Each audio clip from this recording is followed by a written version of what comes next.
Oi, gente, tudo bem? Oiê! Então, Tá ao vivo isso? tá ao vivo. Que estranho, diferente. É diferente. Aqui você não vê as mensagens, você não vê nada aqui. Eu tenho que olhar ali no computador. Então, assim, gente, hoje eu quero adiantar aqui pra vocês. Tinha um tempo já que eu queria trazer essa criatura denominada às vezes Carolina, às vezes Juliana, pra vocês poderem conhecer. Mas ela fugia desse lado aí da câmera, principalmente como bucomaxilo. E para quem não sabe, bucomaxilo é uma especialidade da odontologia, mas é um tipo de especialidade que a pessoa, que o cirurgião normalmente fica mais dentro do hospital, grande parte, pelo menos você, né, fica muito mais lá dentro, né, que você trabalha mais com cirurgia maior, né, mano? A especialidade, na verdade, né, tem esses dois campos, ou trabalha dentro do hospital, faz cirurgia oral menor também em consultório. O que é oral menor? Explica pra eles. Cirurgia oral menor é extração de dente do siso, algumas cirurgias pré-protéticas, freio, quem tem a linguinha presa, essas coisas. Aquela famosa bichectomia que tem um monte de gente fazendo, depois vai ficar cara de caveira o resto da vida. E por aí vai, né? Isso são cirurgias que dá pra fazer dentro do consultório, com anestesia local. E existe as cirurgias maiores, né? Como correção de deformidade dentofacial, que seriam as cirurgias ortognáticas. Muita gente não conhece essa cirurgia. Na verdade, essa cirurgia, ela corrige um problema de base óssea que a pessoa tem na face. Quando às vezes tem um queixinho pra frente ou não muito, tem queixinho. Muito pra trás. E essa cirurgia implica em várias coisas, né? E não só a cirurgia também implica, né, amor? Manter esse tipo de problema também implica em várias coisas, Sim, na verdade. Porque é uma cirurgia que ela mexe, sim, com a parte estética, porque você tá fazendo uma cirurgia no seu rosto, então, obviamente, vai mudar, né? Mas Ó, já cirurgia... teve uma, Samara já fez cirurgia ortognática. Onde você tá vendo? Aqui, ó. É que passa muito rápido aqui. Tá. Entendeu? Cara de caveira. Entendi. Então, essa cirurgia, ela tem, na verdade, é uma cirurgia funcional, porque você vai corrigir não só a mordida, você vai corrigir tudo, né? Da mastigação, respiração, até posição de língua, tudo. É uma cirurgia que você tem que ter um acompanhamento, não só do seu cirurgião, tem que ter um acompanhamento de psicólogo, porque mexe com o rosto, mexe com a imagem. Tem pacientes, às vezes, que operam e não se reconhecem, e isso é um assunto muito delicado. Tem expectativa do paciente, que ela tem que ser analisada, né? Tem pacientes que têm uma expectativa muito grande com relação à cirurgia, né? E querem um resultado que não é dentro da realidade, né? Dentro da possibilidade, às vezes, por uma questão anatômica, ou por algum outro fator, não é possível. E tem que ter um acompanhamento de um fono, né? Porque muda tudo. É uma cirurgia que a gente corrige a base óssea, né? Através de cortes no osso. E muda a posição de musculatura, muda o jeito que a pessoa posiciona a língua, não sabe mais como é que fica. E tudo isso. Então é bem delicado, é uma cirurgia delicada, que tem que ser muito bem pensada, muito bem planejada, muito bem estudada. Normalmente, Olha o cabeção aqui da pitaco. Normalmente, o preparo que é feito um preparo, às vezes, com o orto, que às vezes dura no mínimo 1 ano aí. A média... 6 meses, 1 ano, depende do caso, do caso, tá? Os mais rápidos, assim, 6 meses a gente consegue. As buchas que você, normalmente, que eu já vi, demora normalmente 1 ano pra você, de evolução. A média é 1 ano, porque tem que fazer um tratamento pré-operatório, na verdade, pra cirurgia ortognática. Tem que fazer um tratamento pré-operatório, que é com um ortodontista. Então, coloca um aparelho, às vezes tem que fazer uma cirurgia antes, que é pra abrir o céu da boca, né? Depende de cada caso. E aí põe um outro aparelho antes. Mas, salvo esses casos, o protocolo é entrar com o aparelho e fazer a correção de dente na base óssea. O que seria? Colocar o dente na posição dele certinha, sem compensar ele pra tentar encaixar a mordida, né? Então... porque, às vezes, o que acontece? O cara, ou a pessoa tem o queixo, gente, aí pra ajustar isso, o dente de baixo tá à frente do de cima. Aí ele entorta o dente pra cá pra Isso. compensar aqui. Mas Os o problema inferiores- continua. Os inferiores vão pra trás e o problema é na base óssea, né? Isso. Então tem que fazer essa correção. Então volta o dente pro lugar onde ele deveria estar. Aí o paciente vai ficar com a mordida cruzada, né? Assim. E aí ele vai pra cirurgia porque precisa ter essa diferença pra poder fazer a correção cirúrgica, né? Pra colocar o osso na posição certinha de que deveria estar, né? E com isso a gente mexe em via aérea, né? Melhora muito a respiração. Muito paciente com apneia procura esse tipo de cirurgia quando tem indicação. Normalmente é um classe 2, que vai ter Classe mais o caso de 2, apneia. é. Classe 2 é o que não tem queixinho, assim, ó. Nesses casos, quando a apneia é muito grave, o paciente às vezes vai para cirurgia sem fazer a correção ortodôntica antes, né? Porque aí implica em outros fatores de saúde para o paciente, então a cirurgia tem que ser feita rápido e depois o ajuste fino de ortodontia é feito depois, mas aí o planejamento da cirurgia muda um pouquinho. Uma coisa muito legal também, Mo, é que o paciente, uma coisa que vale a pena até, se tiver fisioterapeuta aí, quem estiver vendo e vale a pena entender, é que se você tem um paciente classe 2, que ele é um respirador oral, ou seja, ele é carinha, ele respira assim, ó. Já viu aquela criança que sempre respira assim, ó? Carinha de cansada, às vezes tem muito olheira. Você respira com a boquinha aberta Ou fica enrugando o queixinho assim pra e fechar fica a boca, enrugando o queixo. pra conseguir fechar a boca. É. Você vai poder botar o aparelho que for. Teve uma época que todo mundo usava aparelho de coluna. Você vai poder fazer o RPG que for. Você vai poder fazer o que for. A obstrução dessa criança, ela é óssea. Mas quando pega na infância, Consegue ajustar com a ortodontia. você tem que pegar Ortopedia facial. Você busca um ortodontista que faça esse tipo de tratamento e aí consegue conduzir o crescimento ósseo. Através dos estímulos, porque o crânio também está em através crescimento. dos estímulos, aí consegue corrigir. O meu filho, por exemplo, tinha mordida cruzada anterior, né? Tendência classe 3, ele era assim, e conseguiu corrigir. Hoje ele morde bonitinho, tudo encaixadinho, porque a gente fez esse tratamento numa fase de crescimento. Foi. Quando chega na fase adulta, se não corrigiu, aí não tem o que fazer. É cirurgia mesmo. Porque a estrutura óssea já foi, entendeu? Se você já é adulto e tem uma mordida cruzada, dependendo do nível aí... Tudo tem que ser avaliado É no porque, profissional, porque tá, dependendo, gente, do que a gente tá falando aqui, isso cada caso, o orto vai avaliar, o buco vai avaliar, mas eles avaliando em conjunto, porque vira e mexe, eu como físio, eu recebo muita gente aqui, porque eu sou físio e médico, e eu trabalhei durante muitos anos só com dor, tá? E muitas pessoas me procuram ainda por dor. E o que acontece com isso? Muitas vezes eu encaminho pacientes para Carol, que chegam para mim buscando outra causa que não tem nada a ver. Porque eu avalio o paciente dos pés à cabeça. E as compensações, em grande parte dos casos, geram dor e desconforto depois de um período na ATM. O que é isso? Articulação temporomandibular.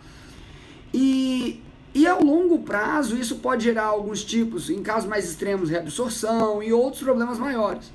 Mas você vê pessoa que desenvolve, às vezes, bruxismo, porque descompensou, está passando uma fase de maior estresse da vida dela.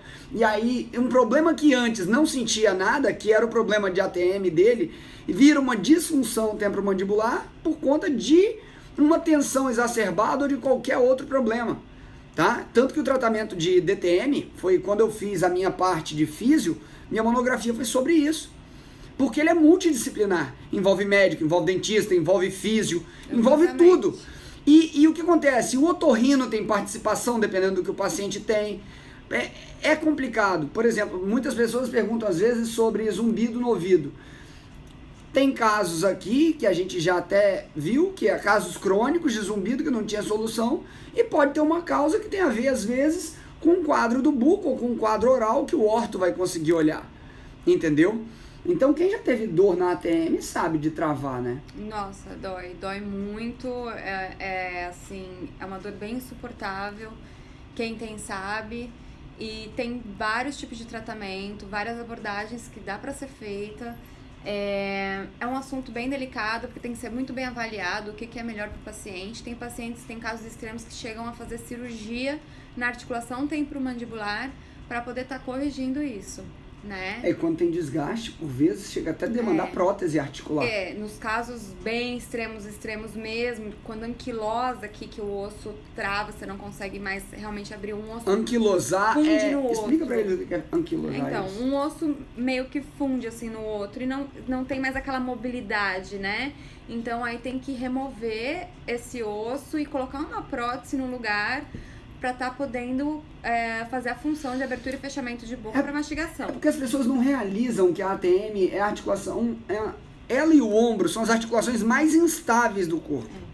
São as mais instáveis do corpo, tá? Na época do pronto-socorro, eu lembro como se fosse uma vez, eu ainda liguei pra Carol, amor, tô com aqui assim assado, eu vou reduzir, mas depois vou mandar pro buco. Eu tava no pronto-socorro, era um menino novo e tinha travado a boca e tinha capturado o disco. O que é isso? É porque tem um disco entre a ATM e o temporal, que é o osso, por isso chama articulação temporomandibular. Você não tem crânio aqui, né? Não tem um crânio aqui, mas assim... Porque eu desenhar é uma coisa terrível. Não, eu sou bom em desenho, mas... Deixa eu ver se eu acho. Vai explicando pra eles aí quando captura o que acontece. Mas o seu paciente tinha luxado mandíbula, Tinha né? luxado mandíbula. É porque assim, tem Achei paciente a carta que vovô escreveu pra mim. Eu não vi essa carta. Gente, meu avô escreveu... Meu avô já morreu. Há muitos anos. Eu tinha 15 anos quando ele morreu. E eu achei a carta que ele escreveu pra mim no dia que eu nasci. Minha letra parece com a dele. Deixa eu ver, amor. Olha aqui. Nossa, parece mesmo. Mais um neto que nasce lindo, sadio, forte, pleno de saúde em flor. Oh, alegrias e esperança de amor. Juliano veio em seu nome, escolhido por seu exultante pai de alegria, por seu pai exultante de alegria, fazendo planos, sonhando com o futuro do com um grande cidadão que será um dia. Assim, nas esperanças de todos em prece, a vida que floresce em júbilo daquele menino que na família cresce. Para o gáudio dos seus ancestrais, o jovem sonhado em todos os...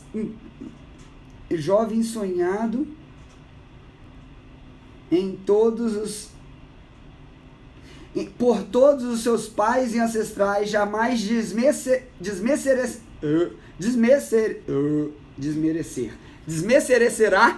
acho que é isso,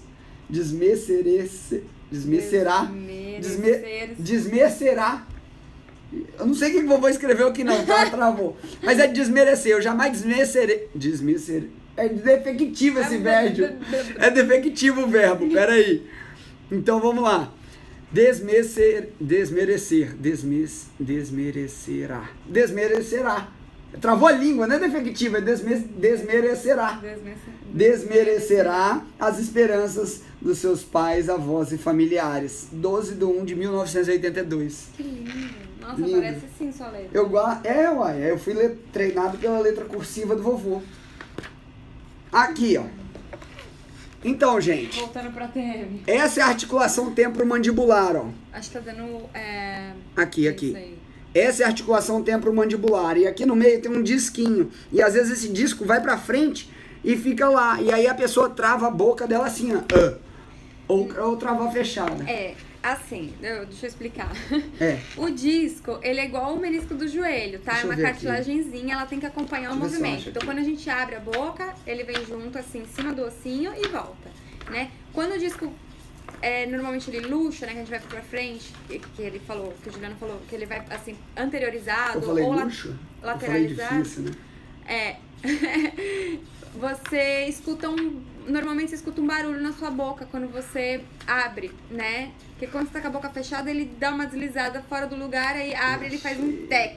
Isso quer dizer que o disco voltou e às vezes a boca trava. O que ele quis dizer de quando o que ele quis dizer de quando a boca abre e não fecha, na verdade, é o côndilo inteiro, é o osso. Foi pra frente. Ele né? sai fora da cavidade, porque ele fica numa cavidade assim, ó. Ele vem pra aqui, cá. né? Ele tá numa cavidade assim, então você... É igual uma ferradura de cavalo, assim. Você imagina? É um osso único, né? Então você abre e fecha a boca. Imagina a sua boquinha assim. Então ele fica... Os dois ossinhos, eles ficam encaixados assim nessa cavidade, né? pra você abrir e fechar a boca. Quando você abre muito, ele escapa, porque ele tem uma lombada aqui na frente, ó. Ele escapa, ele vem aqui pra frente, ó.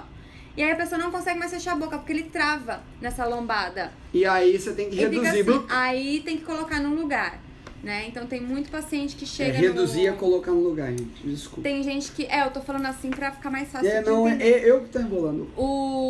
Tem muita gente que procura, então, um pronto-socorro com a boca aberta, porque não consegue fechar por conta disso. E tem pacientes que luxam, né? Isso acontece, que a gente chama de luxar a mandíbula. Luxa tantas vezes que já ficou treinado e consegue ele mesmo mesmo se colocar no lugar, sozinho, né? Mas isso também tem que ser avaliado por um profissional, porque não é normal, não é pra ficar acontecendo, né? Então tem que buscar um profissional pra estar passando em avaliação. Mas quando fala em... Uma das coisas que mais marcou, quando... Esse livro aqui eu tenho desde a época... Desde 2000, esse livro. Eu acho que foi na época que eu comprei o meu Solota. Então, gente, o que acontece? Quando a gente fala de ortognática, as pessoas têm que entender, e é uma coisa que eu não sabia, eu não tinha a mínima noção do que era ortognática quando eu fui acompanhar a Carol numa cirurgia dessa. Eu saí até brincando, né? Do centro cirúrgico, ela me dando porrada. Eu falei assim, agora eu te chamo de doutora com DR maiúsculo, bicho. Putz, grila. Gente, vocês acham cara, que é coisa sério, pra falar? sério. Mas é porque eu sou implicante. Desde o início eu impliquei com ela. Começo de namoro, o que o menino aí eu falei, agora eu te chamo doutora com DR maiúsculo. Cara, é uma cirurgia que ela é bem complexa. É uma cirurgia bem complexa, uma cirurgia demorada, que às vezes você faz com mais de um cirurgião normalmente. Não, sim. Normalmente são 2 cirurgiões que a fazem junto. E que na verdade entram 3, né? Porque um tem que afastar, né? Abrir campo, aspirar. Mas o outro não necessariamente vai intervir também. O outro pode ajudar afastando. Sim. Então, normalmente entram 3 profissionais em campo, mais um instrumentador, pra poder estar fazendo essa cirurgia. Porque é uma cirurgia milimétrica. 1 milímetro, imagina quando você come uma pipoca, por exemplo, e fica aquela casquinha do milho, fica no dente, aquilo não incomoda horrores? Quanto que tem de espessura aquela casquinha do milho? 1 milímetro, quiçá. Você imagina você mexer 1 milímetro na boca, então tem que ser tudo muito bem calculado, porque um movimentozinho que você faz vai dar uma alteração grande. Às vezes eu falo, milímetro, cara, é pouquinho, não é. Pra boca Na verdade, o ajuste, eles têm um programa que é muito legal, que... Tem alguns programas. Tem alguns, eu não vou falar nome. Mas assim, ele molda em 3D, faz esse setup cirúrgico ali, em 3D, pra ver como é que vai ficar o rosto da pessoa dentro daquilo pra preparar pra cirurgia. Muito bacana. É um programa, né, que existe, existem vários programas, né, desse tipo, que você coloca a tomografia do paciente ali, né, um raio-x, você consegue fazer a manipulação cirúrgica no programa, né, como se estivesse fazendo na pessoa, você faz no programa o que você quer fazer, né, ou colocar aqui pra trás, ou colocar essa parte pra frente, enfim, o que for fazer de planejamento cirúrgico, você consegue sobrepor a foto da pessoa em cima da base óssea e vai ver a diferença que vai fazer em tecido mole na pessoa, com a movimentação que você tá planejando. E além disso, você consegue fazer o seu guia cirúrgico com esse programa, né? Então, assim, o guia cirúrgico, ele é fundamental para fazer a cirurgia, né? Quando é uma cirurgia, quando é uma cirurgia que vai mexer em cima e embaixo, que a gente chama de cirurgia bimaxilar, precisa de um guia cirúrgico, né? Para você ter a posição tridimensional de onde vai ficar a sua estrutura óssea. Então, tem que ter esse guia cirúrgico, e esse guia cirúrgico ou a gente faz na mão, ou faz com esse programinha que é muito legal, é muito mais fiel, né? Fazer através de uma tomografia e tudo. E aí eles imprimem naquelas impressoras 3D super bacanas, assim, e mandam um guia que ele é encaixado nos dentes. Então, quando você faz os cortes no osso, você tem como posicionar ali através daquele guia pra sair tudo dentro do planejado, bonitinho. E é tudo medido no pré-operatório e no transoperatório. Tem que fazer as medidas, tudo certinho do paciente, várias marcações, pra sair tudo redondinho. E quando o paciente engorda, um paciente que engorde, por exemplo, ele tem a classe 2, ou seja, um homem que não tem queixo, que normalmente são os caras que usam barba e coisa e tal, pra ver se fica com um queixinho ali. Esses pacientes, normalmente eles evoluem para apneia obstrutiva do sono. E isso aumenta o risco de hipertensão, aumenta o risco de morte, aumenta tantos problemas que vocês não têm ideia. Então, quando a gente está falando disso, a gente está mostrando para vocês que a coisa é mais complexa do que simplesmente as pessoas sempre perguntam: ah, doutor, e a apneia do sono? A apneia do sono não é tratado somente por médico. A apneia do sono, muitas vezes, ela, dependendo da causa que ela tenha, a pessoa vai precisar de passar pelo buco, vai precisar de passar pelo orto, vai precisar de usar um aparelho que já existe também para isso. Então, precisa de ser uma avaliação multidisciplinar sempre. Vai precisar do fisioterapeuta, do fono, e vai precisar de perder peso, bicho. Então, no final das contas, não dá pra ficar empurrando muito essas coisas, tá? Eu tô quietinho, né? Eu tô quietinho pra deixar ela falar, que aí é a área dela. Eu fico quietinho, eu mais ouço agora. Quando um burro falou, baixa a orelha. Nesse caso, eu obedeço direitinho. Aqui em casa, então, a última palavra é sempre dela, sim, senhora. Eu falo tudo, ó. E ela fala, a última palavra é minha, né, na verdade. Sim, senhora. Então, assim, gente, brincadeira, mas lá em casa a gente é muito tranquilo com isso. Mas, olha lá, perdi 15 quilos com a cirurgia ortognática. Esse é um porém que ninguém conta, né? Porque quando faz a ortognática, a dieta que é feita, e aí entra o Nutri também, porque é punk. Você vai ver. Conta, amor. O pós-operatório da cirurgia ortognática, bom, primeiro que incha, né? Assim, tem pacientes que não... Você enfaixa o rosto inteiro, fica uma mumiazinha. Você sai fantasiado de múmia da cirurgia. Enfaixa o rosto, né? E coloca umas... Não, vai ter um monte de gente querendo fazer ortognática pra emagrecer agora. Não pode, não é assim não, gente. A média que perde com uma ortognática são 5 quilos. Mas por quê? Como não pode colocar carga mastigatória, porque quando faz os cortes no osso, esses cortes são fixados através de placas e parafusos de titânio.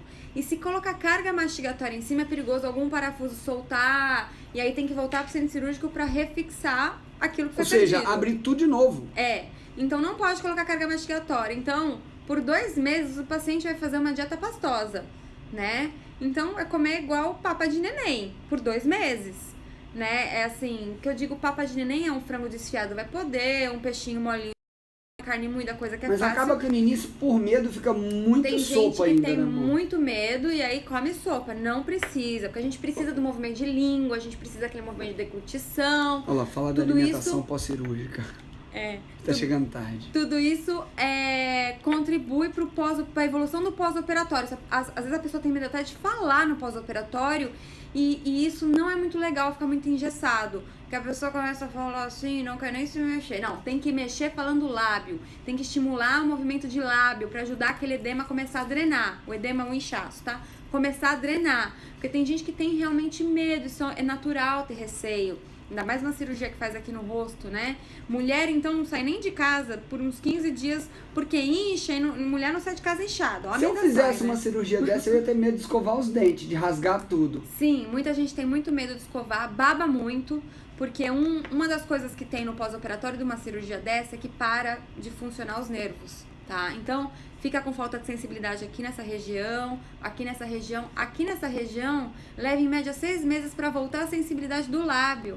No começo, o paciente baba demais, vai tomar alguma coisa e começa a babar, né? Então, assim, a alimentação normalmente é feita em casa, tudo isso, porque ninguém vai ficar se expondo de babar em público, né? Então, é complicado. Mas... Cara, tem cirurgia... gente da Ucrânia vendo a gente. Ei, beijo! Essa cirurgia tem que ser muito bem cuidada no pós-operatório e a higiene é primordial. Por quê? Os cortes são todos feitos por dentro da boca. Então, lógico que não vai poder levantar um lábio o paciente porque é perigoso rasgar algum ponto, né? Soltar o ponto. Mas se você levantar aqui o lábio inferior e superior, vai ver que tá tudo cheio de ponta ali. Então tem que ficar muito limpo, tem risco de infectar, o paciente fica com antibiótico. É uma cirurgia grande, gente, é uma cirurgia complexa. Fica com antibiótico no pós-operatório aí, né, por 15 dias, tem que lavar o seio maxilar que enche de sangue quando faz o corte aqui em cima, tudo isso. Então, assim, tem que escovar muito bem, sim. Então tem que ir com calma ali, afastar com o dedinho e ir com amor e carinho escovando os dentinhos, vai perder 1 hora escovando os dentes, mas é preciso. É preciso, não pode deixar acumular sujeira, porque senão a sujeira vai pra cima do ponto e vai trazer dor de cabeça. E eu vou puxar a sardinha pro lado agora da físio também, pro lado médico. muitos colegas otorrinos têm problema constante com pacientes que têm dor no ouvido por conta de disfunção temporomandibular. E um problema desse, tipo que a Carol está falando, de uma mordida cruzada, de uma disfunção temporomandibular decorrente de uma alteração da posição óssea da pessoa, da oclusão, pode gerar dor de ouvido, pode gerar dor de cabeça, pode gerar dor nos olhos, pode gerar dor na face como um todo, dor aqui para palpar, dor aqui para palpar, dor na cervical. Existe uma correlação, para você ter ideia, de 70% das pessoas que têm disfunção temporomandibular, isso aí eu tô falando da época que eu estudei, tem muitos anos isso, mais de 14. Nossa, tem tempo já, hein? Tem uma foto disso falando no meu Face. Então, tem uma correlação nítida entre a primeira e a segunda... Pera aí, vou mostrar pra vocês. É que assim, as 3 primeiras vértebras, elas têm essas distâncias entre elas. C1, C2, C3. As primeiras 3 vértebras, quando a posição da mandíbula que muda a posição da vértebra em relação à lordose cervical. Porque a gente tem primeiro uma lordose, ou seja, a coluna é curvadinha assim na cervical alta. Depois dessa curva aqui, que é para dentro, ela fica para fora, vem a cifose cervical. Então você tem uma lordose e uma cifose que se estende até virar uma lordose lombar de novo. Mas essa aqui gera dor de cabeça nas pessoas, porque aqui passa a artéria, tá? Essa artéria que passa aqui dentro, não vou complicar o nome para vocês, ela pode complicar e a pessoa sentir mais dores por conta das variações de fluxo sanguíneo para o cérebro mediante isso. Entendeu? Então, a boca, ela interage com todo o sistema de postura da pessoa. E não pode ser menosprezado. Não pode. O que acontece, assim, é que às vezes a gente consegue achar uma posição de conforto da mandíbula. Nesses casos de pacientes que têm disfunção temporomandibular, acha uma posição de conforto. Então, quando você acha essa posição de conforto da mandíbula, você tende a mexer na posição de cabeça, né? Ou colocar um queixinho um pouquinho mais para cima, um queixinho um pouquinho mais para baixo. E aí você acaba retificando sua cervical. E aí o problema vai até lá embaixo. Não, passar do tempo. Já. O Melka falou que eu tenho que tratar minhas olheiras. Fala pra ela, essa noite eu não dormi. Oh, meu amorzinho, não dormiu. Essa noite eu quase não dormi, gente. Tive pesadelo a noite inteira.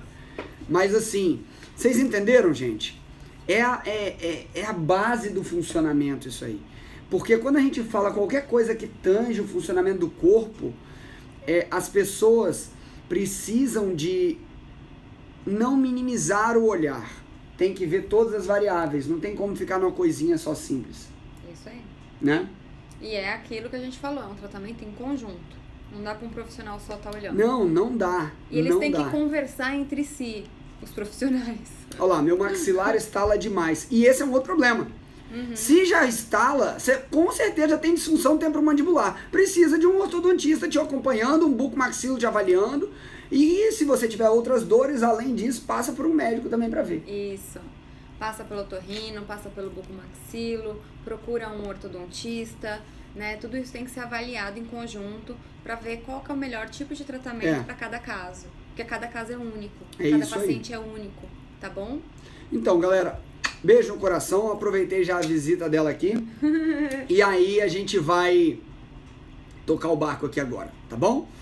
Até mais tarde, galera. Fui! Tchau!